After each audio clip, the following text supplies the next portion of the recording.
Joining me now, she's a journalist, author, co-host of The Circus on Showtime, and host of the cricket series 6 Feet Apart. Please welcome back returning champion, Alex Wagner. Hi, Jon. I'm so happy to be here. So good to see you. And he's a comedian, writer, actor, author of the book My Life as a Goddess. And could it possibly be another returning champion? Guy Branum. Good to be here, Jon. Thank you for still plugging the book like 2 years in. I really appreciate it. We're going to move some units, all right? We're going to move some books. Well, now it's time for OK Stop. We'll roll a clip. Alex, Guy, myself, we can say stop. We could say okay, then stop together as okay, stop. Anytime to comment. We just finished watching the second and final presidential debate between Donald Trump and Joe Biden. It was exciting. It was, in some sense, normal. Normal's okay. I thought that the president really benefited from being weakened. I thought that the president being debilitated by our current plague really made him look more presidential because he was just doing less. Yes, the director did go up to him and say, all right, we want to hear all the same lines that we heard in the first debate, but this time, throw them away. Also, like, if you bury the bar so far in the ground that you can't see it anymore, then you're probably going to be able to pass it. You're going to be able to clear it. And like establishing yourself as a lunatic in the first debate, a belligerent, pugnacious lunatic, really leaves you a lot of running room for the second and final debate, as it turns out. It's funny. Expectations in politics are so different than in any other facet of life, in the sense that if somebody was interviewing, you were interviewing somebody for a job, and in the first interview, they were a raving, out of control, yelling, kind of behemoth, barely cogent, interrupting everybody. And then they said, give me one more interview. And they showed up and they were merely terrible. You wouldn't say, you know what? You surpassed my expectations. Welcome aboard. Totally. Let's roll the clip. We should be talking about your families, but that's the last thing he wants to talk about. I want to talk about North Korea. Excuse me, just I do for want 1 to turn second, to please. 10 seconds, Mr. President. That's 10 a seconds. typical political statement. Let's get off this China thing, and then he looks, the family, around the table, everything. Just a typical politician. Look, what do you call that? Compassion? That's not that compassion thing? Typical. I like it when he goes just pure Dennis Leary mid-debate. I was just going to say, it's clear that the sort of Biden device for the debates, which is looking straight into the camera, vaulting over Trump and his nonsense and speaking directly to the American public, is the thing that Biden has been lauded for as like the best part of his debate strategy. And it bothers the shit out of Trump. And so it's like after one or two passes at this talking to the public BS, Trump like has to throw a mini tantrum about it. It kills him. Well, he knows good TV, He saw the first debate. He knows that turning to the camera was a good move. Well, the hard thing is nobody wants Trump at a 6. The people who love Trump don't want Trump at a 6. They want him at an 11. And he has put himself in a position where, like, he's really never going to satisfy anybody at this point. God, I hope. And destroying your Social Security, and this whole country will come down. Bernie Sanders... Okay, stop. I love that the president has just resorted to saying things that will scare older people who are having trouble following what's going on.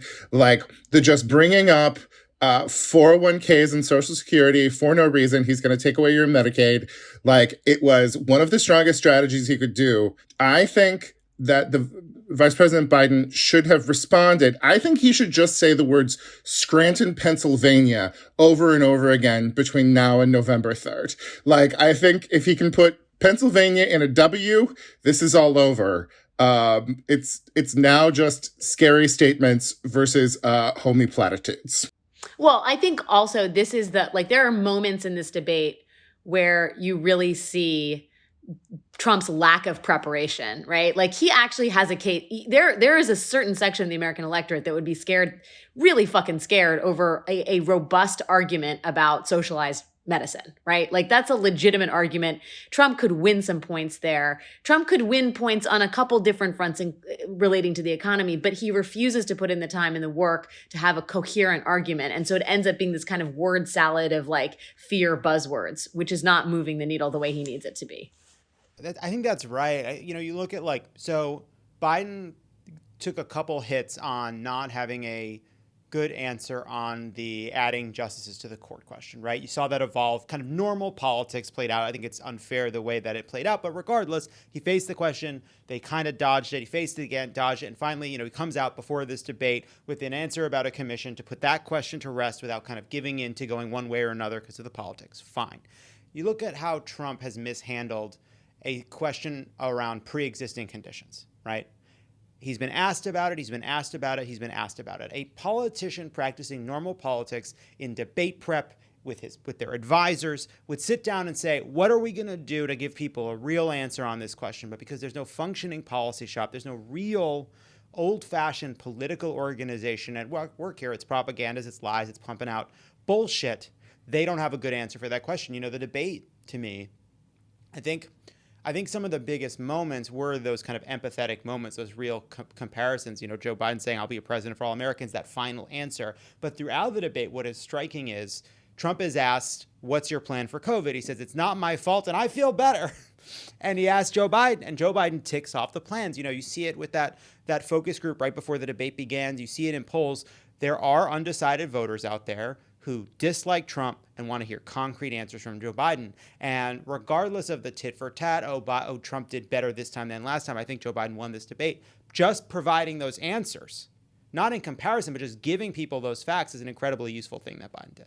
Well, can I just say one other thing on that front? It is shocking to me. We are 8 months into this pandemic. And when Donald Trump is asked, what's your plan for COVID? He can't say, and he has nothing to say. It was a litany of kind of weird buzzwords. You should see what we've done with goggles. Operation Warp Speed. Operation Warp Speed is something that the administration has actually done correctly, it seems. And yet he doesn't even know how to tell Alex, that story. He stopped flight 7 months ago. That is the one clear message I have about his COVID policy. Yes. That's it.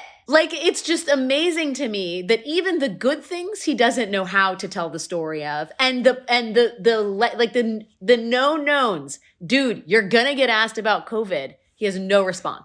He has nothing. I did like that he listed the names of publicly traded pharmaceuticals companies so that people can materially benefit. I love to see some good old-fashioned classic insider trading. Insider trading where you're just manipulating the media to make some money.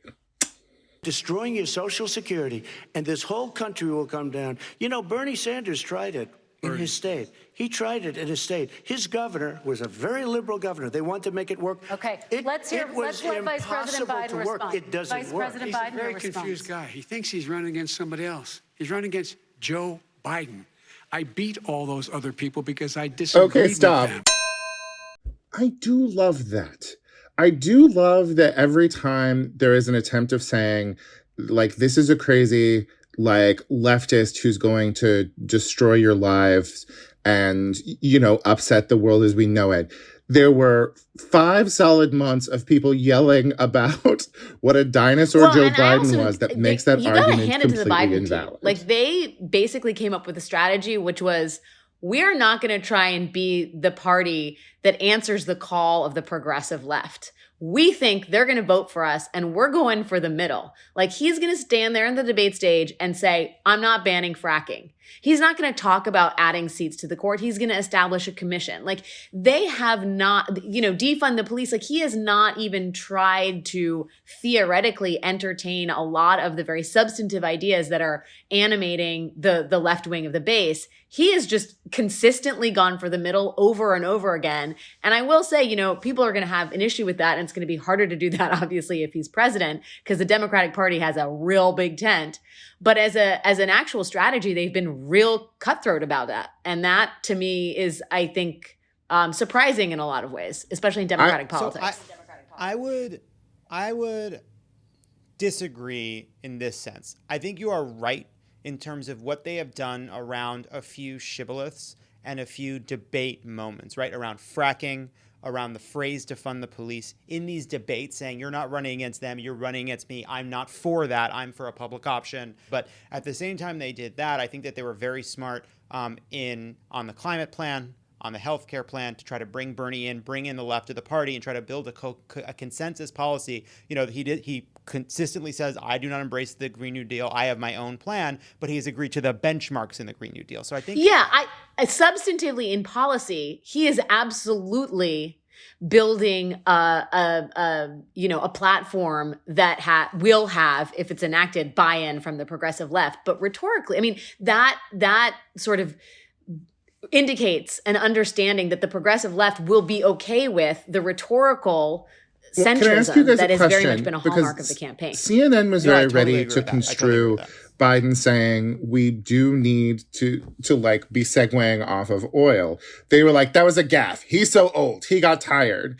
But when I heard it, I assumed that it was just the same as he is saying, I'm not going to end fracking for Pennsylvania. He's just going out and saying the truth, which is that we do need to end our reliance on fossil fuels, to tell the base of his party, the left of his party, that like he's going to be their president too. What do you guys think it was?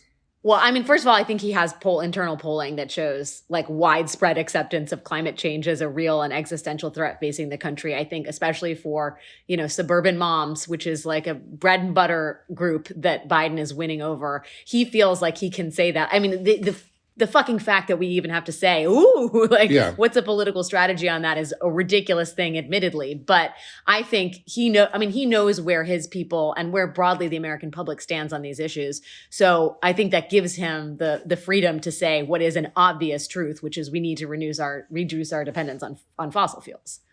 50 former national intelligence folks who said that what he's accusing me of is a Russian plan. They have said that this has all the 5 former heads of the CIA. Okay, stop. This is my favorite part of the debate. Like this gobbledygook.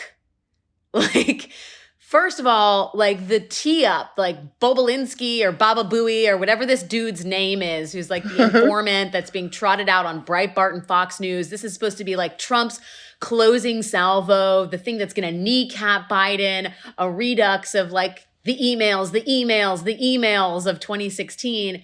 And like, the guy can't even explain the confection of the conspiracy to a television audience. He couldn't remember the name. He couldn't remember the name. He literally... He didn't say the name. He brings the guy all the way to this debate, can't get the guy's name out.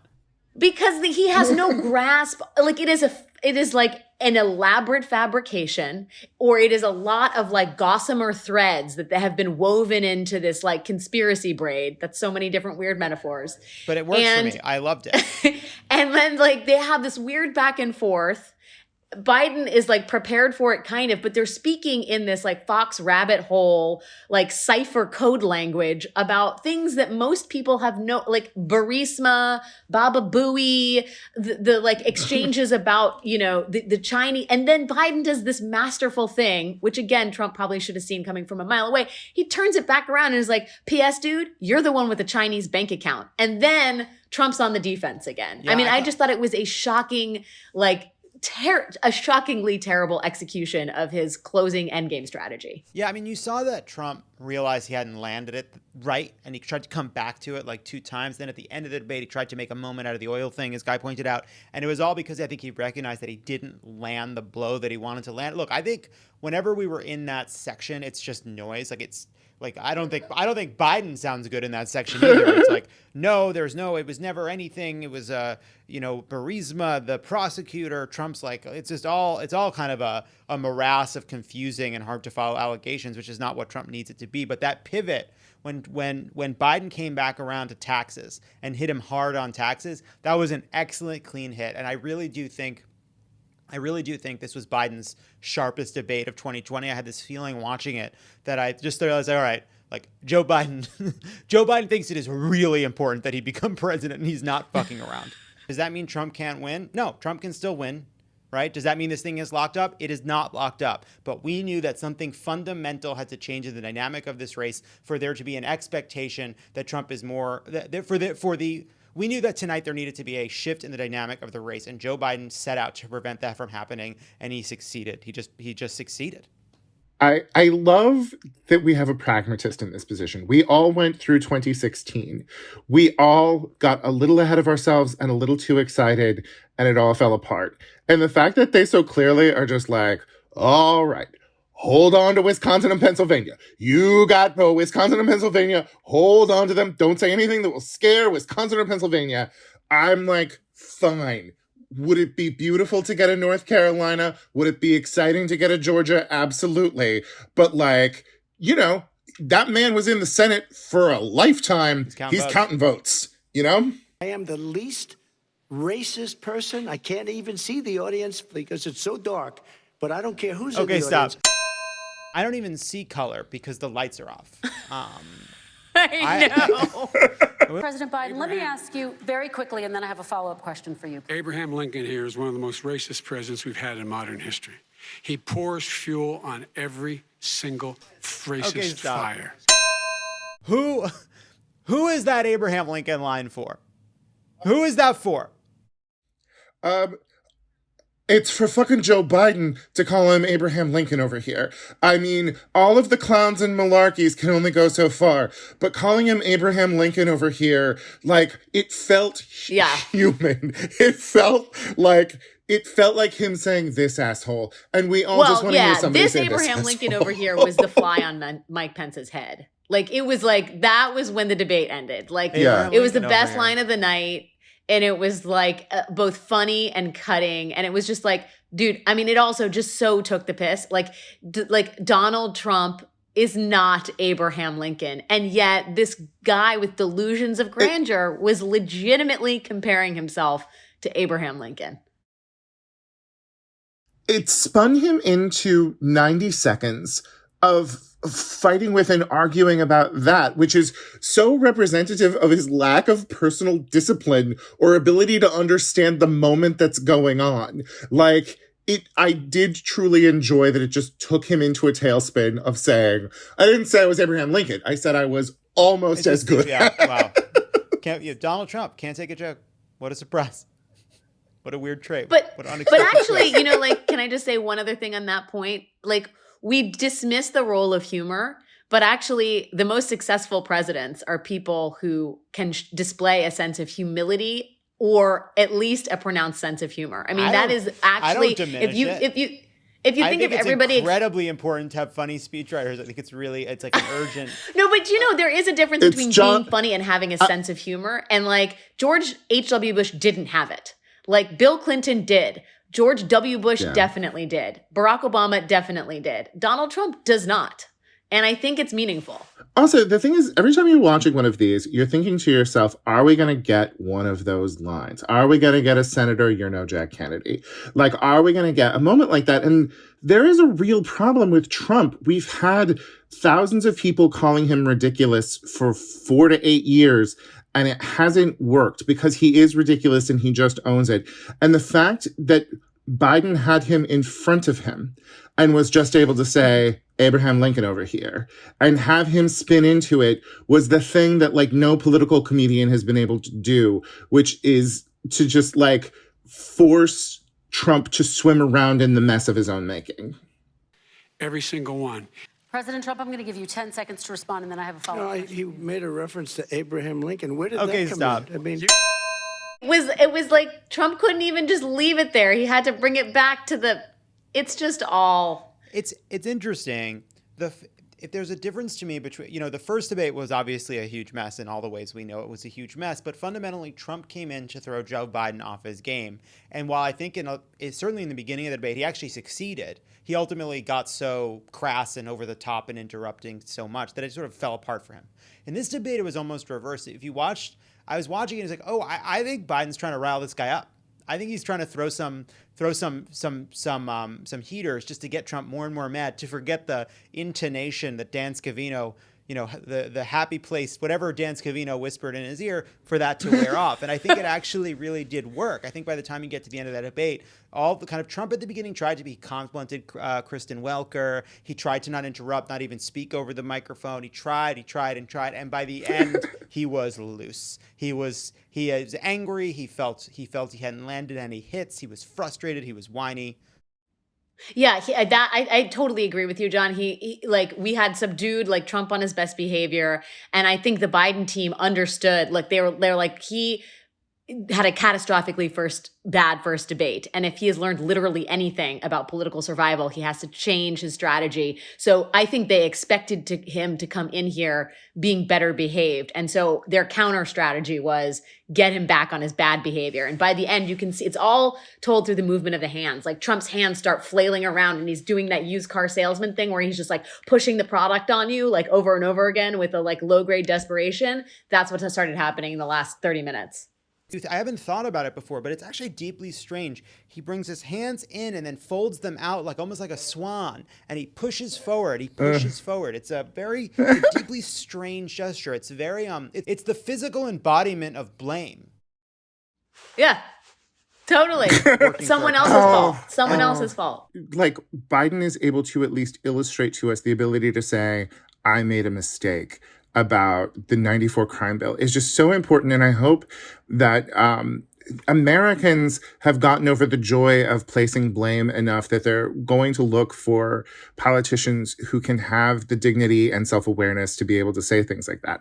But the real question, I mean, we learned from 2016 that it doesn't matter what rational-minded media people, journalists, pundits think. It is ultimately what voters think. And the reality is Donald Trump had to change the dynamics of the race in some way tonight because he is losing, and he didn't do that. Like, he had a good debate performance, but other people are going to say Joe Biden had a good debate performance, and a draw is not sufficient. I think you're absolutely right. I think it was not a catastrophic defeat. I believe Joe Biden won that debate. I think with the plans and with the demonstrations of compassion and with kind of the outbursts and kind of the strange kind of manic and furious energy coming off of Trump, that I think that is enough to say that this was better than a draw for Joe Biden, especially in terms of if you think the first debate was a debate where Trump disqualified himself once again and Joe Biden had this opportunity to convince some of those last people to come over. I think this is going to look like a win for Joe Biden. But regardless, I think the key thing is to what you're saying, like Trump had a win.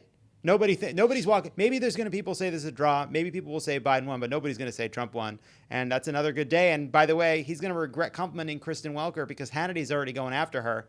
And Trump's going to need an excuse come morning. So I don't know how he's going to get out of this one. John, am I allowed to declare a benefit from the Trump presidency, or do we have to wait until after November 3rd when we're certain that this is done for me to attempt to find on November 3rd. A little ray of light? Let's save it. And that's okay. Stop. Okay. Alex Wagner, Guy Branum, what a delight. That was so fun. Thank you for helping us break down the second and final of 3 presidential debates.